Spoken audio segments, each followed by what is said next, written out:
Good morning. Today is Wednesday, June 2nd, 2021. Rosh Hashanah is coming. And that means something extra special this year because the coming Jewish year, starting Rosh Hashanah, 5782, is a Shmittah year, a sabbatical year, once every 7 years. According to the laws of the Torah, farmers in Israel may not plant or work their fields during this Shmittah year. Whatever grows on its own, like fruit from trees, for example, is free for anyone to take. And what grows on its own is subject to Kedushas Shavias, which means the special sanctity and holiness of that which grows in the land of Israel during the Shmittah year, and we are required to treat it in certain specific ways. The Torah says in describing this year, Shabbos Shabboson Yeh La'aretz. It is a year of Shabbos. We work the land for 6 years. The 7th year, the land rests. We refrain from agricultural work and concern about ownership and possessions in order to focus on holiness and spirituality throughout society, as we on an individual basis do every week, working 6 days and resting on Shabbos.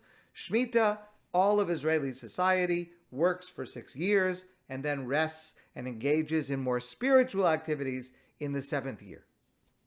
It's a huge topic, many levels, many aspects. We will be discussing this often and at great length. Today, I want to share just one small piece, which is actually just an introduction to a fantastic story I want to tell you about what Torah leadership should be. The kind of character refinement our authentic Torah leaders should have. So, in the modern period, starting in the early 1800s, the question arose, for the first time in centuries, how to observe Shmittah today.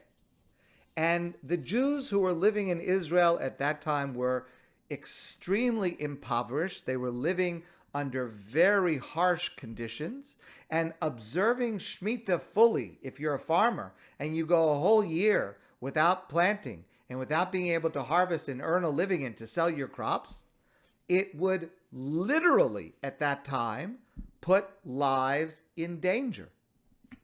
So they turned to rabbis for guidance, and there were 2 opinions expressed by the greatest rabbis at that time. One opinion was a stringent opinion. The law of Shmittah applies as the Torah indicates.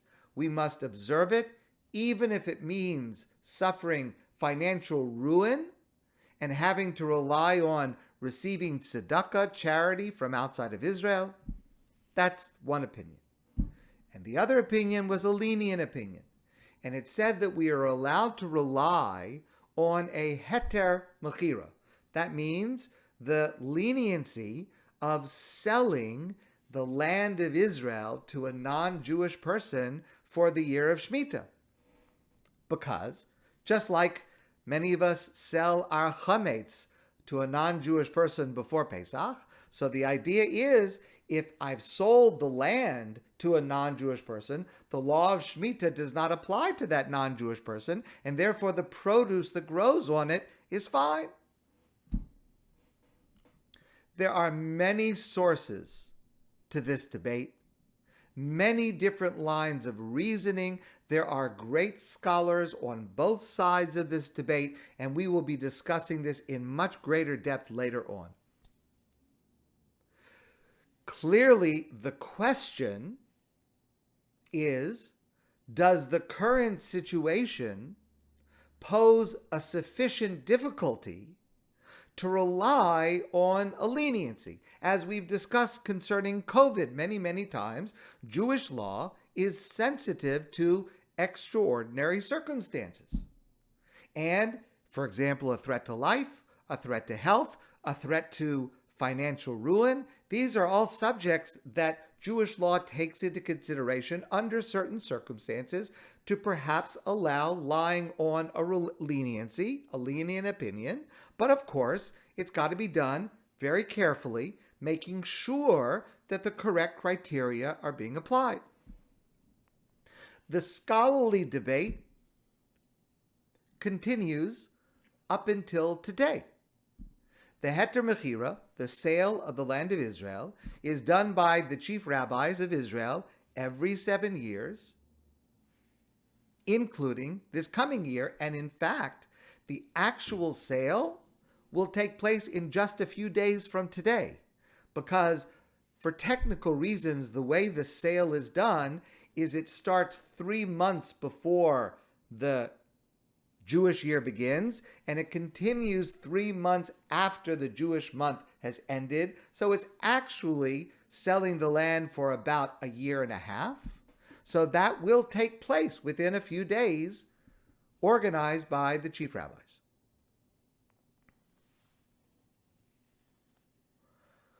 But in addition to the scholarly debate, which is very important and very interesting and very complex, it has become much more than that.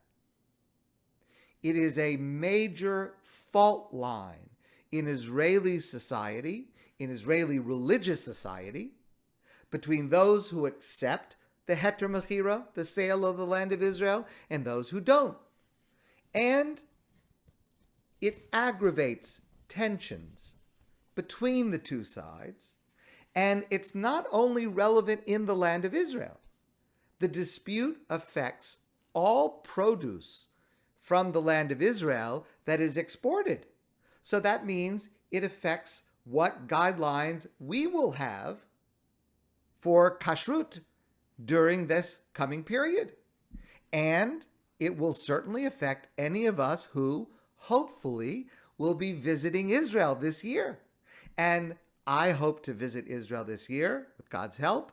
I encourage you, if it's at all possible, to be able to visit Israel sometime soon.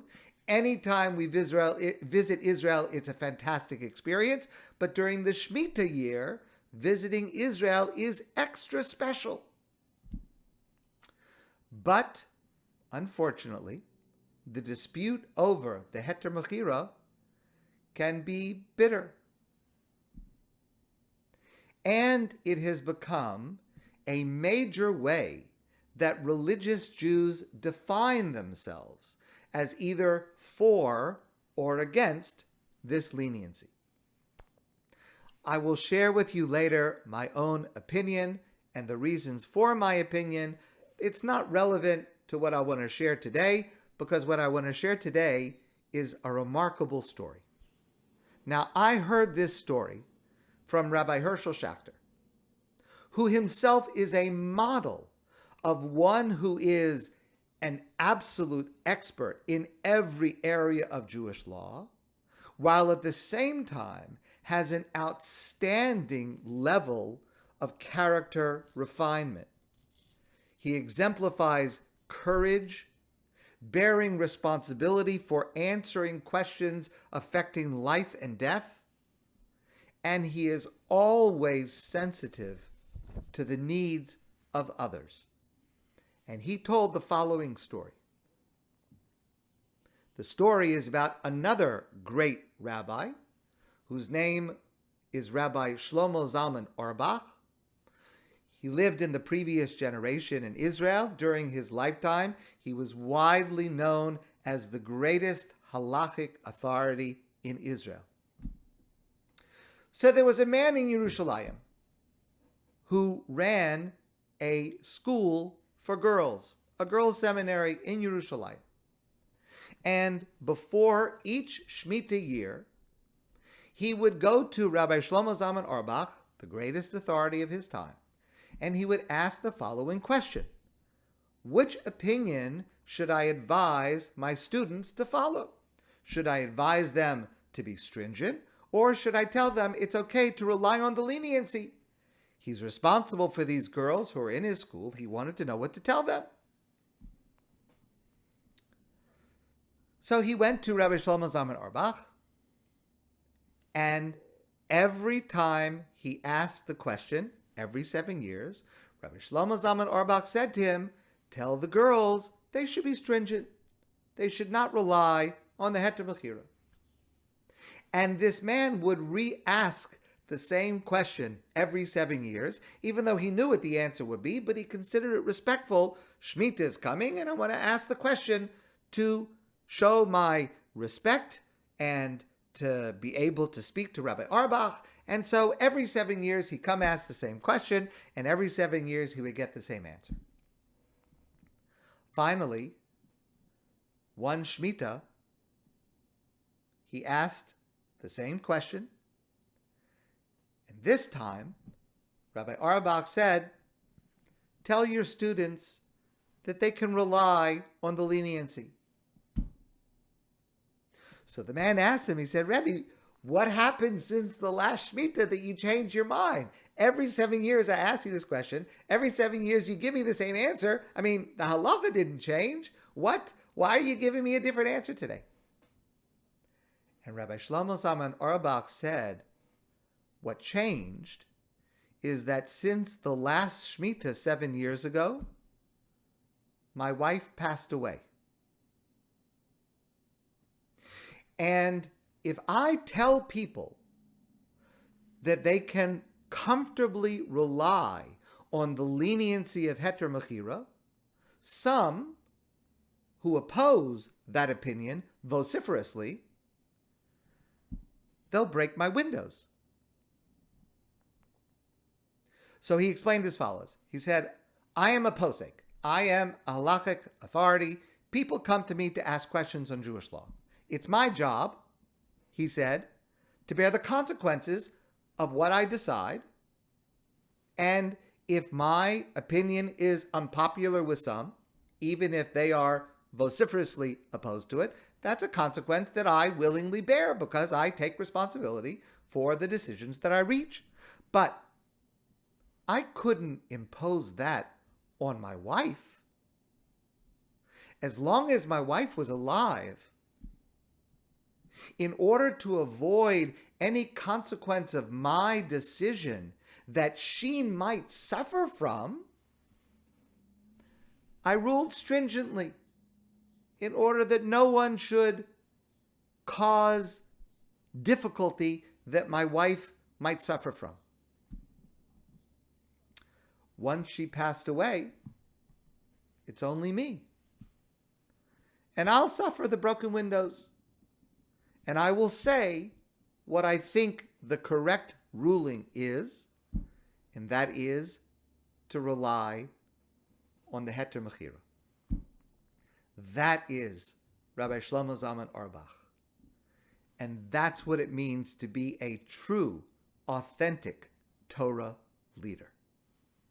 My friends, I want to wish you a great day, and I look forward to seeing all of you soon in person.